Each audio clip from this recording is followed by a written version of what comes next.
Hey guys, what's up? Welcome to Houston Inside Out. I am your host, James J. And today we are talking about locking in your interest rate.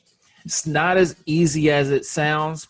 And it's definitely one of those things that is super important because it could cost you a lot of money if you don't lock at what I would say will be an appropriate time.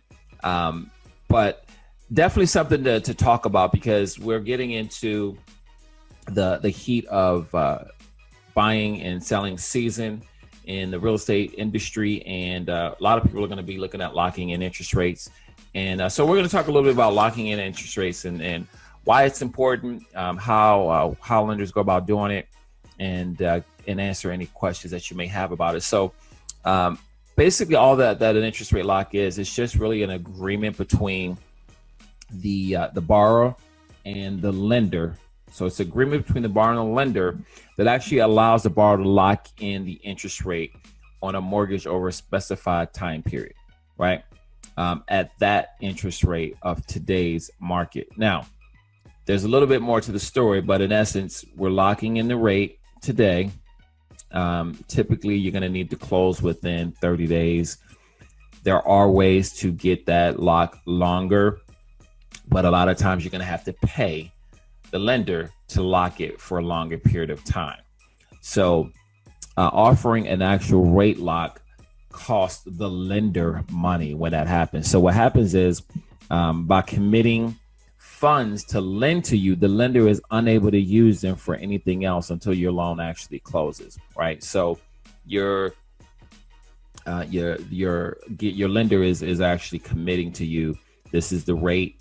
This is the loan amount and so forth. And so it gets locked in.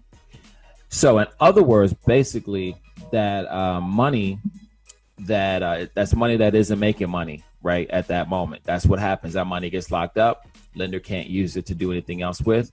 And so many lenders are hesitant to do this until they are reasonably sure that the mortgage you are applying for is going to go through. So yes, you can lock it up for longer than 30 days, but again, typically it's going to come with a fee. Now, some things that could actually happen to stop the home purchase process include many that are actually not your making or outside of your control as the borrower. These may be some unforeseen and may include significant issues with the property you want to buy. So sometimes things just pop up on a property that you're just not aware of. Sometimes there's things that happen between you and maybe a seller that you're not aware of. And now you, for one reason or another, maybe you're not able to get that home now.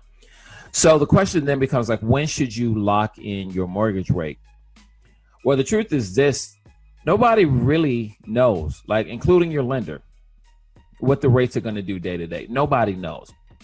As is the case with like stockbrokers, for example, who watch the market and advise their clients on buying and selling. I mean, it's just not a crystal ball when it comes to locking in an interest rate.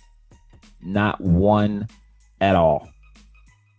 So the answer is that at some point, probably close to the day of closing, you or your lender will need to make an educated guess, then do it. So ultimately, it's the buyer's decision when to lock. Your loan officer should be advising you on just some history as far as what rates have done. And typically the loan officer may say, hey, you know what, I think it might be a good time for you to lock. Rates are down from yesterday or they're down from last week. But just know ultimately it is the buyer's responsibility to lock the interest rate. And the loan officer is there to help with advising if needed. But it is your responsibility as a borrower to lock in that interest rate once you are ready to go. So if you have questions, guys, reach out to us, myhoustoninsideout.com. That is myhoustoninsideout.com. We can help you with the pre-approval. If you're looking for a home, we can help you find a home as well. So if you are listening to this on Spotify, iTunes, please go over to YouTube, subscribe there. If you're watching on YouTube, guys, please check out Spotify, iTunes, all the podcasting platforms, and subscribe for us there. And I will catch you guys on the next episode of Houston Inside Out. You guys have a great one.